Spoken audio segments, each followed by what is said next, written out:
हाँ जी मेरे प्यारे बच्चों, कैसे हैं आप? ठीक है जी। हाँ जी बेटा, मैं भी ठीक हूँ। तो बेटा, आज हम शुरू करते हैं हमारा लेक्चर नंबर 1। तो लेक्चर नंबर 1 शुरू करने से पहले मैं चाहता हूँ कि आप एक बार माता सरस्वती और गणेश जी का ध्यान कर लीजिए और उनसे आशीर्वाद मांगिए कि हम जो भी चीज़ समझने जा रहे हैं वो हमको इजीली अंडरस्टैंड कर पाए हम और उसको रिटेन कर पाए और हमारे मार्क्स बहुत अच्छे आए, ताकि हम भी अपने पेरेंट्स को कुछ खुशी दे पाए। ठीक है बेटा, हम शुरू करते हैं फिर। ऑफ कोर्स बेटा, ये है मेरा यूट्यूब चैनल। अगर आपको अच्छा लगेगा तो प्लीज़ आप इसको सब्सक्राइब कीजिएगा और दोस्तों को रेकमेंड कीजिएगा। और ये है मेरा प्यारा सा नाम, आप देख लीजिए। अब आप मेरे को सर कह के बुलाएंगे, भैया कह के बुलाएंगे या नाम लेके बुलाएंगे, वो आप देख लीजिएगा। अच्छा, फर्स्ट बुक शुरू करने से पहले कोई भी चैप्टर, मैं आपको एक बार फर्स्ट बुक का ना ओवरव्यू दे देता हूँ कि इसमें हमने पढ़ना क्या क्या है। देखिए जी, मैंने जैसा कि आपको अपनी लास्ट क्लास में बताया था, जो हमारी फर्स्ट बुक है ये हमारी आ रही है 36 मार्क्स के लिए। बेटा ये 36 मार्क्स जो है ना, ये स्कोर करना बहुत इजी है, ध्यान रखना। तो आपने ना टेंशन नहीं लेनी कि इसमें कितने मार्क्स आपके आएंगे। बेटा 36 में से एनी हाउ आपके 34 तो आएंगे आएंगे, अगर आप एवरेज पढ़ाई भी करते हैं। लेकिन उसके लिए आपको मेरी क्लासेस जो है वो डेली अटेंड करनी पड़ेगी, जैसे भी मैं अपनी डालता रहूंगा। आई नो आपके वैकेशन चल रहे होंगे इस टाइम पे, तो यार पढ़ने का मन नहीं करता। बट आप एक काम कीजिए ना यार, मैं छोटी छोटी वीडियोस डालूंगा हाफ एन आवर के आसपास की, आप प्लीज उसको देखिए। तो हो सकता है इस वेकेशन में आप अपने क्लास के बच्चों से बहुत आगे निकल जाए। और आपको तो पता है ना, जो आगे निकलने की एक खुशी है ना, वो अलग ही होती है। टॉप पे रहने का मजा ही कुछ और है बच्चे। वो तो खैर आपको रहना ही है, दिख रहा है मेरे को आपकी हरकतों से कि आप काफी अच्छे बच्चे हैं। तो हम शुरू करते हैं। सबसे पहले जो हमारा इसमें जो चैप्टर है उसका नाम है फंडामेंटल्स। क्या नाम है बेटा? फंडामेंटल्स। ये है हमारा चैप्टर नंबर 1। फिर है हमारा चैप्टर नंबर 2, उसको हम बोलते हैं गुडविल। गुडविल। फिर है चैप्टर नंबर 3, उसको बोलते हैं प्रॉफिट शेयरिंग रेशियो।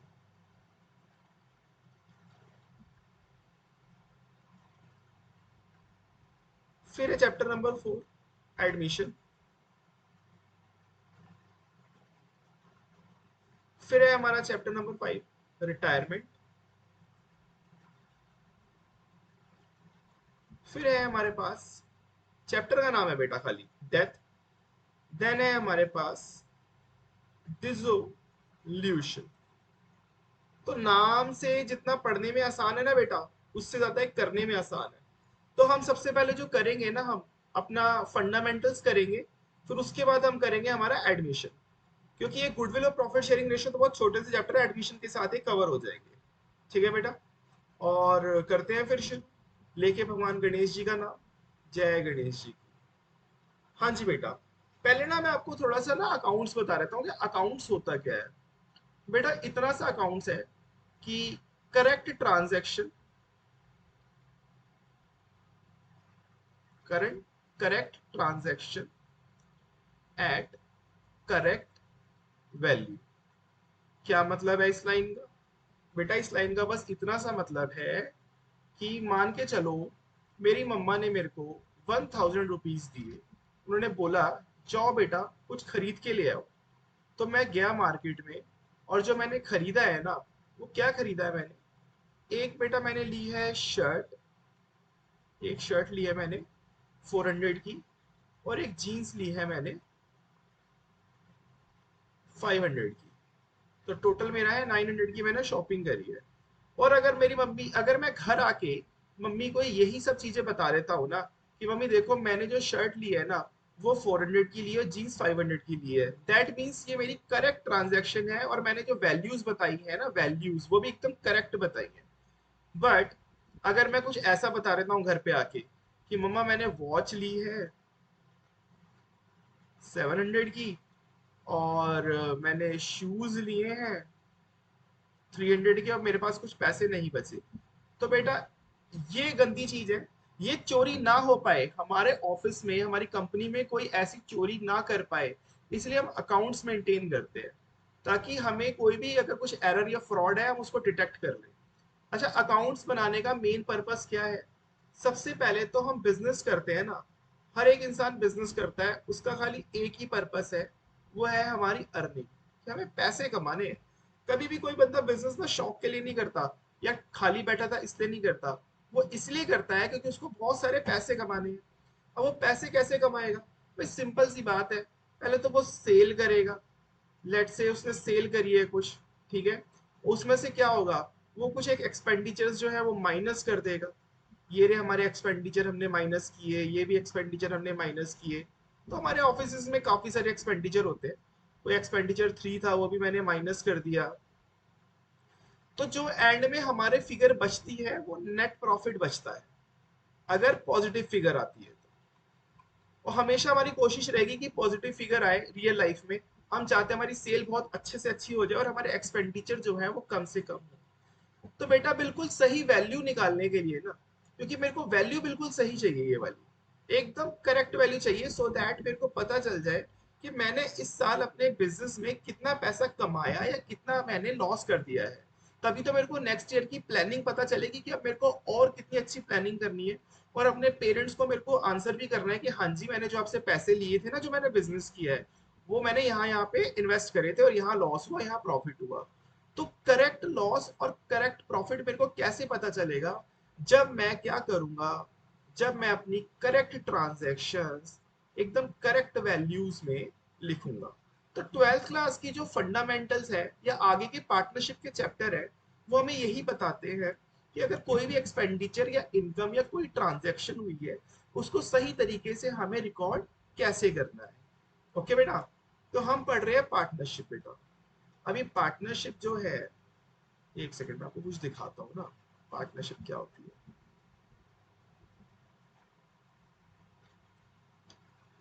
ये देखो बेटा, ये रही पार्टनरशिप, इसी को बोलते हैं ना बेटा पार्टनरशिप।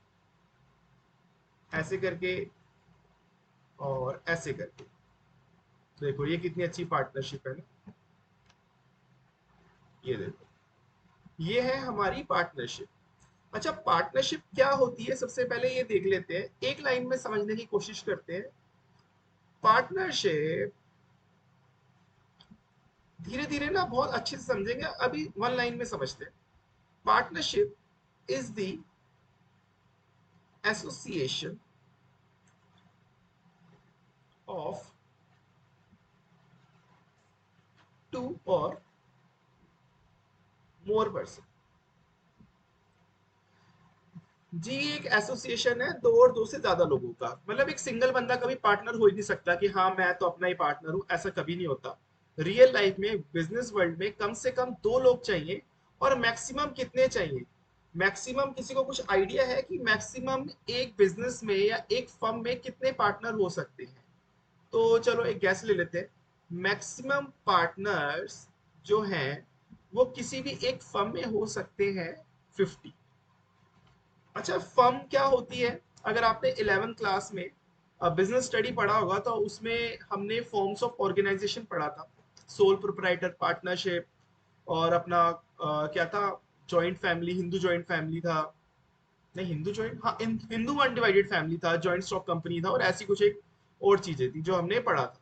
तो इस साल हम पार्टनरशिप के बिहाफ पे, पार्टनरशिप के बेसिस पे अकाउंटिंग कैसे करनी है, हम इस चैप्टर में वो पढ़ेंगे पूरी की पूरी बुक में। तो पार्टनरशिप आपको पता चल गई ना। अच्छा, एक इंसान जो है वो बिजनेस में पार्टनरशिप क्यों करता है, उसके वेरियस रीजन हो सकते हैं। एक तो मैं आपको मेंशन कर देता हूँ, दो चार आप मेरे को बता दीजिएगा, आप भी इंटेलिजेंट बहुत है। एक तो ये है कि सारे काम ना बेटा मैं अकेले नहीं कर सकता, क्योंकि मेरे पास इतना टैलेंट और इतना स्किल किसी के पास नहीं है, मेरे पास तो बिल्कुल नहीं है।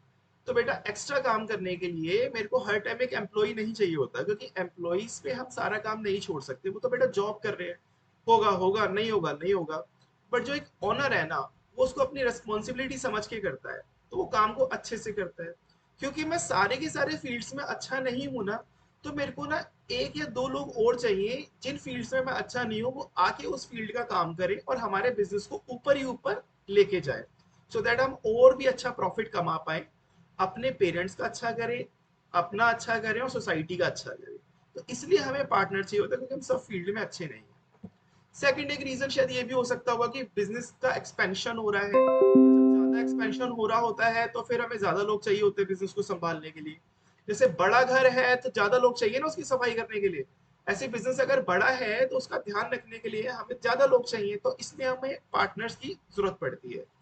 एक थर्ड रीजन भी एक और बता रहा हूँ मैं, मे बी कि हमारे पास पैसे की शॉर्टेज है और पैसा चाहिए, मम्मी पापा दे नहीं रहे, मेरे पास कोई सेविंग नहीं है, फ्रेंड कोई हेल्प नहीं कर रहा, तो ऐसे में हम कोई अच्छा सा पार्टनर ढूंढ के लाते हैं ताकि वो हमारे बिजनेस में इन्वेस्ट करे और हमारे कंधे से कंधा मिला के हमारे साथ बिजनेस करे और हमें प्रॉफिट करवाए। अच्छा, एक रीजन और है जो आजकल बड़ा निकल के आ रहा है, या कभी कभार किसी बंदे का ना मन नहीं लगता काम में, तो उसको ना एक पर्टिकुलर पर्सन चाहिए होता है। वो बोलता है कि पापा यही पार्टनर चाहिए, मेरा फिर मन नहीं लग रहा, जब ये होता है ना मेरे सर पे तो मैं अच्छे से काम कर पाता हूँ। समझ गए होगे ना आप कौन से पार्टनर की बात कर रहे हो? हाँ, उसी पार्टनर की। तो पार्टनरशिप खाली ये है। ओके बेटा।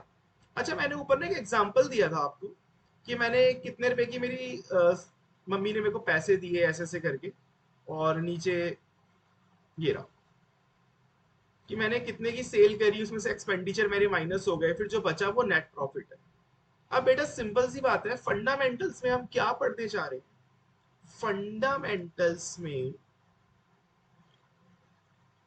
हम पढ़ेंगे बेसिक ऑफ पार्टनरशिप, कि बेटा पार्टनरशिप जो है ना, इसकी अकाउंटिंग कैसे करी जाती है।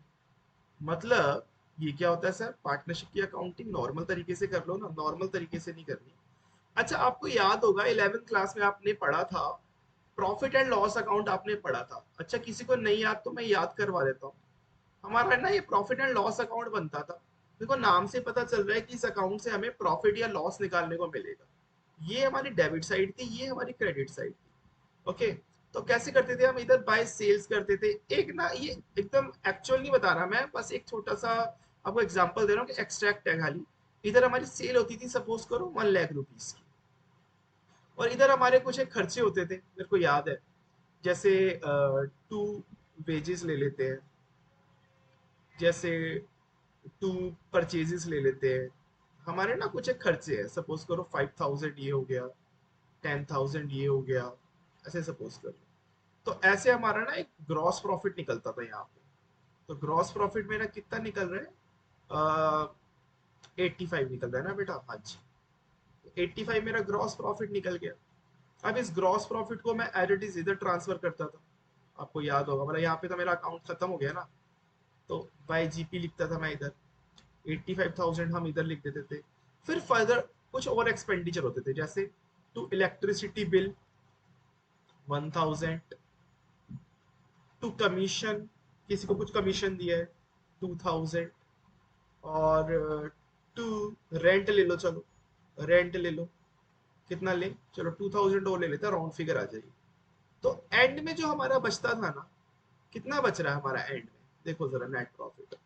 नेट प्रॉफिट आ गया जी मेरा 80,000 आ गया। If I am not wrong, आपकी भी मैथ्स काफी अच्छी है, बिना कैलकुलेटर का यूज करें हमेशा ये सारी कैलकुलेशन करनी है। आपको एग्जाम के लिए प्रिपेयर होना है, ना कि इन क्वेश्चंस के लिए प्रिपेयर होना है। तो आप समझ रहे हैं ना मेरी बात को? आपने कैलकुलेटर का यूज बिल्कुल नहीं करना। 2 4 5 मिनट 15 मिनट जो भी एक्स्ट्रा लग रहा है वो घर पे लगाइए, ताकि हमारी प्रैक्टिस हो और फर्दर हमारी कैलकुलेशन जो है थोड़ी स्ट्रांग हो जाए। तो मेरा नेट प्रॉफिट कितना आया बेटा, 80,000 आया। अगर तो मैं बिजनेस में अकेला होता तो मैं इसको अकेले घर ले जाता, बट प्रॉब्लम ये है कि पार्टनर है मेरे साथ। अब सपोज करो पार्टनर का नाम है ए और बी ले लेते हैं। अब ये दोनों पार्टनर जो हैं वो 50-50% के हैं। ऐसी बात करते हैं ना हम कि 50-50% इक्वल है। तो बेटा जो हमारा प्रॉफिट हुआ है ना हमारे 80,000 का, ये देखो, ये रहा मेरा प्रॉफिट। ये जो प्रॉफिट हुआ है ना, आप कैसे डिवाइड करेंगे? अरे सर बड़ा सिंपल है, 40,000 हम इसको दे देंगे। इतना तो हमें पता ही है सर, आपको ये भी नहीं पता? 40,000 हम इसको दे देंगे, 40,000 हम इसको दे देंगे। यही तो है सर, खाली डिस्ट्रीब्यूशन ऑफ प्रॉफिट। हाँ जी बेटा। देखो डिस्ट्रीब्यूशन प्रॉफिट तो बिल्कुल यही है, बट आपको एक चीज और समझनी है कि यहाँ पे ना सिर्फ डिस्ट्रीब्यूशन ऑफ प्रॉफिट नहीं होगा, यहाँ पे अब कुछ और चीजें यहाँ पे हमारे सामने आएगी। अब वो चीजें सामने क्या आ सकती है, एक दूसरा एग्जाम्पल हम लेके समझते हैं। बेटा देखिए, एक एग्जाम्पल लेते हैं खाली, थोड़ा सा ना आपको पिक्चर क्लियर हो जाएगी कि फंडामेंटल ये चैप्टर हमें कहना क्या चाहता है। अब देखो ये चैप्टर हमें क्या कहना चाहता है, ये मैं कुछ मिनट में तो नहीं बता सकता, लेकिन मैं कोशिश करता हूँ कि कुछ एक एग्जाम्पल आपको देता रहूं, सो दैट आपको समझ में आता रहे। ये एग्जांपल लेते हैं। अम, दो लोग हैं, एक का नाम है अक्षय और एक का नाम है कैटरीना। इन दोनों ने सोचा चलो पार्टनरशिप करते हैं। अरे नालायकों, वो अक्षय और कैटरीना नहीं जो नमस्ते लंदन में थे। ये है अक्षय आलू वालिया जी और ये है कैटरीना कपूर जी, दिल्ली के रहने वाले हैं ना। तो ये कुछ हैं, ये दो लोग हैं। इन्होंने सोचा चलो जी पार्टनरशिप करते हैं और एक बिजनेस बनाते हैं। तो हम इनको निकनेम दे देते हैं। ये है मिस्टर ए और ये है के। इन्होंने कहा पार्टनरशिप करते हैं। किस चीज की पार्टनरशिप करी इन्होंने? इन्होंने कहा एक ना, ये मैंने बना दी एक फैक्ट्री ऑफिस, तो ये धुआं निकल रहा है और यार मेरी ड्राइंग थोड़ी ऐसी है तो आप देख लेना जरा, इमेजिन कर लेना कि बहुत अच्छी फैक्ट्री है ये। तो ये है shoes making, shoes manufacturing factory. बेटा शूज बनते हैं यहाँ पे। अब इन्होंने पूरे साल शूज बनाए। अच्छा, इन्होंने पूरे साल शूज बनाए हैं, वो कुछ कैसे बनाए? तो इन्होंने शूज बनाए बहुत अच्छे अच्छे प्यारे प्यारे, और फिर उसके बाद इन्होंने ना सेल करी, सेल करी 10 लाख रुपीस। बहुत अच्छी सेल है बेटा। पहले साल में 10 लाख रुपए की सेल करना कोई बुरी चीज नहीं है, बहुत अच्छी सेल है, क्योंकि मार्केट में इतना कंपटीशन है, आप तो देखते ही हो ना। फिर भी इन्होंने 10 लाख रुपए की सेल करी। अब इसमें से इन्होंने कुछ एक एक्सपेंडिचर माइनस करे। एक्सपेंडिचर वन हुआ 1 लाख का, एक्सपेंडिचर टू हो गया मेरा 50,000 का, एक्सपेंडिचर थ्री हो गया मेरा 25,000 का, और एक्सपेंडिचर फोर भी मेरा, चलो राउंड फिगर कर रहा हूँ, 25,000 का हो गया। तो टोटल एक्सपेंडिचर मेरा 2 लाख रुपए का हुआ है। नेट प्रॉफिट जो मेरा बचा हुआ है ना, इन द एंड जो मेरे को प्रॉफिट हुआ वो कितना हुआ है मेरा? 8 लाख रुपीज का। सही है ना बेटा? 8 लाख रुपीज का मैंने प्रॉफिट कर लिया। अब ये अक्षय और कैटरीना जो है, ये भी 50-50% के पार्टनर्स थे। तो ये ए जो है, ये 50% होल्ड करते हैं फर्म में, और जो के जी हैं वो भी 50% होल्ड करती हैं फर्म में। 8 लाख रुपए का हमारा प्रॉफिट है। तो इन्होंने डिसाइड किया फटाफट से कि एक काम करते हैं, 4 लाख और 4 लाख जो है वो डिस्ट्रीब्यूट कर लेते हैं। बट अक्षय के मन में ना एक चीज आई। अक्षय ने बोला देख भाई कैटरीना, बात सुन ले, तेरे को पता है ना कि बिजनेस शुरू करवाने में जो सारा का सारी मेहनत है ना वो मेरी हुई है। वो पूछती है वो कैसे? यार देख यार, बड़ी सिंपल सी बात है, मेरा नेटवर्क बड़ा स्ट्रांग था। मेरा नेटवर्क स्ट्रांग था तो तेरे को पता है ना कि हमें जो मटेरियल चाहिए था शूज की मैन्युफैक्चरिंग के लिए, वो इंडिया के कौन से पार्ट से सस्ता मिलता है, वो मैं ढूंढ के लेके आया। इसके अलावा जिस भी हम स्पेस में, जिस जहाँ पे भी हम रेंट पे हमारी फैक्ट्री चल रही है, वो प्रॉपर्टी तेरे को सस्ते में किसने दिलवाई? ये हमको सस्ते में किसने दिलवाई? मेरी मेहनत से। क्योंकि अगर मैं सिर्फ सारा काम तेरे पे छोड़ देता तो तेरे को तो पता ही नहीं सस्ती प्रॉपर्टी कहाँ मिलती है।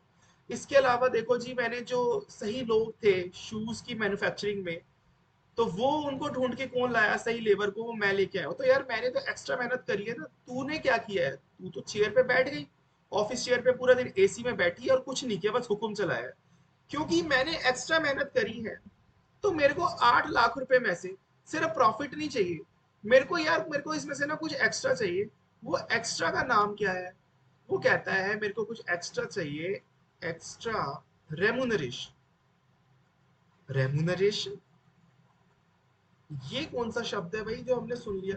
बेटा घबराओ मत, ये देखने में जितना बड़ा है, इसका मीनिंग सिंपल सा है कि वो कह रहा है यार मेरे को कुछ खर्चा पानी चाहिए। खर्चा पानी, चाय पानी नहीं, खर्चा पानी। चाय पानी तो बहुत सस्ती है।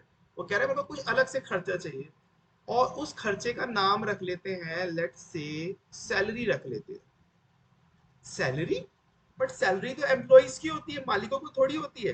बेटा होती है। जब कोई मालिक एम्प्लॉय की तरह कुछ काम करता है, वो अपने टाइम और एनर्जी कहीं पे इन्वेस्ट करता है, तो वो सैलरी की डिमांड करता है। वो सिंपल सी बात बोलता है कि अगर मैं यही काम कहीं और करता या तेरी तरह खाली बैठा रहता तो भी तो मेरे को प्रॉफिट मिलता। बट मैं अपना टाइम में एक एम्प्लॉय की सैलरी बचा रहा हूँ। चल तू मेरे को पूरी 30,000 रुपये महीना मत दे, बट कुछ तो दो यार मेरे को मोटिवेट करने के लिए। तो कैटरीना को भी ये बात वैसे गलत नहीं लगी। उसको लगा कि यार फिर बंदा ना डीमोटिवेट हो जाता है इससे।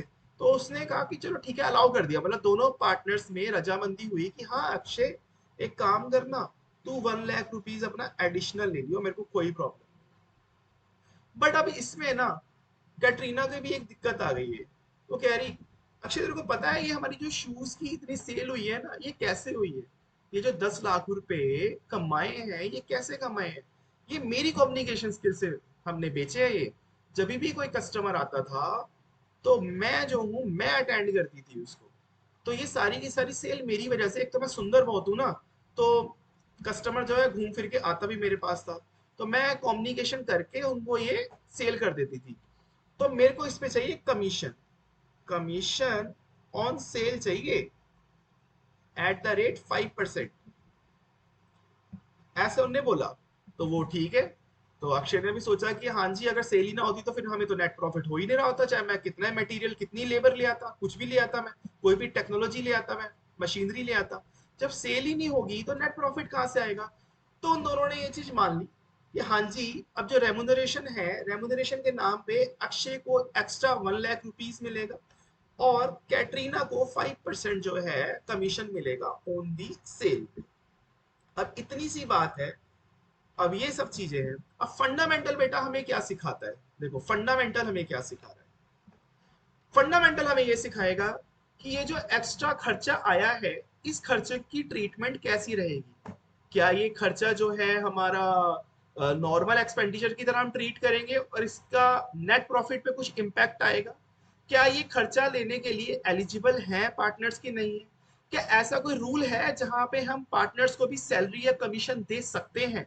तो ये बेटा सारी की सारी चीजें जो है हम फंडामेंटल पे पढ़ने वाले हैं। क्या पढ़ने वाले हैं कि अगर कोई पार्टनर रेमुनरेशन मांगता है तो क्या हमें उनको देना चाहिए या नहीं देना चाहिए, और देना चाहिए तो किस रेशो में देना चाहिए।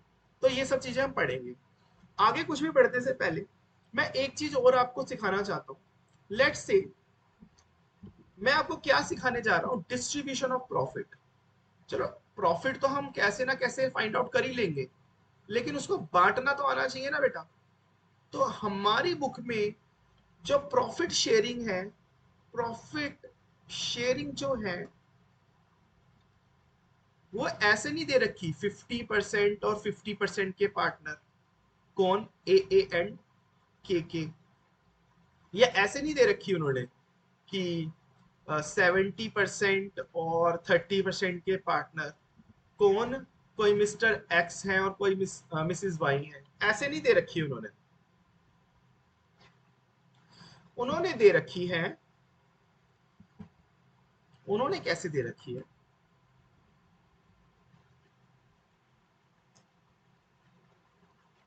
उन्होंने दे रखी है प्रॉफिट शेयरिंग रेशो में। उन्होंने ना कुछ ऐसे इसको प्रेजेंट कर रखा है कि पार्टनर्स जो हैं वो 5:3 के हैं। कौन? ए और के। अरे ये 5:3 क्या है, समझ में नहीं आ रहा। और उन्होंने कुछ ऐसे दे रखा है कि सपोज करो 7:2, कुछ ऐसे दे रखा है कि 1:1, ऐसे करके दे रखी होती है। अब आपको ये सीखना है। देखो परसेंटेज तो आप बहुत सिंपल से निकाल लेते हो, मेरे को पता है। अगर ये गेम होता परसेंटेज का, सपोज करो नेट प्रॉफिट दे रखा है और नेट प्रॉफिट दे रखा है हमें 1 लाख रुपीज, ठीक है।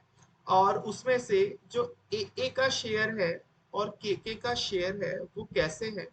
वो है 60% और 40%। मेरे को पता है अगर परसेंटेज होती ना तो आप 1 सेकंड में निकाल लेते। और कैसे निकालते? अरे सर सिंपल है ना, 1 लाख इंटू में 60% करते, इक्वल में अक्षय को मिलता 60,000।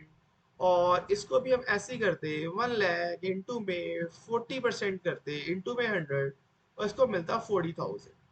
तो ऐसे करके आप डिस्ट्रीब्यूट कर देते। अगर तो परसेंटेज में, परसेंटेज में है वो तो हमने फिफ्थ क्लास सिक्स क्लास में बहुत सीखा है, वो तो हमारे पेरेंट्स भी बहुत घर पे करते हैं। बट अगर रेशो में है तो रेशो में कैसे करना है उसका मैं एग्जांपल आपको दे देता हूँ। लेट्स से एग्जांपल है, रेशो है हमारी, पहले तो कोई x है और कोई y है, रेशो है 3:2, ऐसे करके दे रखी है कि x 3:2 बोल रखी है, x और y की रेशो। अब सपोज करो प्रॉफिट हुआ है मेरे को, प्रॉफिट ले लेते हैं, कितना ले ले बच्चे, प्रॉफिट ले लेते हैं इस पे 1 लाख ही ले लेते हैं, चलो नहीं 1 लाख मतलब, प्रॉफिट ले लेते हैं 1,50,000, ठीक है, प्रॉफिट ले लेते हैं इस पे 1,50,000। और इसके अलावा अब हम देखते हैं इसको कैसे करना है। देखो अगर तो प्रॉफिट 150 है और x और y रेशो क्या थी इनकी 3:2, राइट, यही रेशो है ना इनकी। तो हमें हमें कैसे करना है इसमें, तो बहुत सिंपल है। सबसे पहले तो हमें लिखना है 1,50,000, एक्सो कितना शेयर मिलेगा 1,50,000 का 3 में जो टोटल है दोनों की रेशो, ऐसे कर देंगे। और सेम इसका करेंगे 1,50,000, बट इसका शेयर कितना है बेटा, इसका शेयर है 2, और अपोन में 3+2 हम ऐसे करेंगे। कोई बात नहीं, नहीं समझ में आया तो एक तो एग्जांपल से भी और क्लियर हो जाएगा। तो कैसे करेंगे, आपको कैलकुलेटर का यूज नहीं करना, बिल्कुल भी ध्यान रहे। तो 90,000 और 60,000 आएगा जब आप इसको सॉल्व करोगे। एक और एग्जांपल ले लेते हैं, सपोज करो प्रॉफिट है मेरा ओके 90,000 ले लेते हैं, और कोई मिस्टर, नाम बताना यार कोई दो अच्छे से, चलो ले लेते हैं Ajay and Kajol, Ajay and Kajol are sharing profit, ऐसी लाइन लिखी आएगी बेटा ध्यान रखना, प्रॉफिट एंड लॉस इन 5:4। तो बेटा अब वो कह रहा है खाली डिस्ट्रीब्यूट कर दो इस 90,000 को अजय और काजोल में 5:4 की रेशो में। अरे बहुत सिंपल है ना सर, आप ही क्या दे रहे हो हमें बच्चों वाला। देखिए सर आप ही ने तो सिखाया था, ऐसे अजय का नाम लिखिएगा, फिर जो टोटल प्रॉफिट है वो लिखेंगे, फिर मल्टीप्लाई में जो उसका शेयर है, वो कौन सा शेयर है, वो है उसका शेयर 5, तो उसको 5 लिखेंगे। फिर सर अपोन में आपने हमें यही तो सिखाया था कि इन दोनों का टोटल लिखेंगे, तो सर इन दोनों का जो टोटल है वो क्या है, वो 9 है। पता है ना बेटा ये 9 यहाँ पे कैसे आया, ये 9 बेटा 5+4 करके आया है, ध्यान रखना। तो बस सर इसके आगे क्या करना है, हमें कुछ नहीं करना है, इसके आगे हमारा आंसर आ गया है। तो 50,000 आ जाएगा सर, इसको सॉल्व करेंगे। आपको तो पता ही है हम ये मल्टीप्लाई डिवाइड करने में बहुत अच्छे हैं। चलो बेटा इसी तरीके से मेरे को ना काजोल का और निकाल दो। अरे सर काजोल का भी निकालना पड़ेगा क्या, लो सर आपको निकाल देते हैं, ये लो जी। सर आप ही ने सिखाया ना, सबसे पहले लिखना है प्रॉफिट, फिर इनटू में काजोल का शेयर, काजोल का शेयर कितना है बेटा, ये रहा ना काजोल का शेयर 4 है उसका, 4 है उसका, तो इनटू में 4, और अपोन में क्या लिखना है, वही सर इनका टोटल 9, तो सॉल्व करेंगे तो 40,000 आएगा। लो जी 50,000 और 40,000 को डिस्ट्रीब्यूट ऐसे करेंगे डिस्ट्रीब्यूशन। अगर आपको नहीं भी समझ में आया तो हम नेक्स्ट क्लास में इसको और अच्छे से समझ लेंगे। फिलहाल आज की वीडियो और आज की क्लास यहीं पे करते हैं रैप बेटा। आप प्लीज इसको अच्छे से देखिएगा।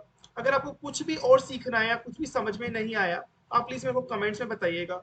अगर वीडियो अच्छी लगे तो आप प्लीज सब्सक्राइब कीजिए और रेकमेंड कीजिए। ठीक है बेटा, आप अपना ध्यान रखना, वैकेशंस को एंजॉय करना, टाइम पे खाना खा लेना, पेरेंट्स को परेशान बिल्कुल मत करना, और अच्छे से पढ़ाई कर लेना, क्योंकि हमारी लाइफ का ऑब्जेक्टिव है लाइफ में बहुत आगे जाना, बहुत खुश रहना, पेरेंट्स को भी खुशी देना, अपने आप को भी देना और सोसाइटी को भी देना। ठीक है बेटा, bye bye, take care, have a nice day.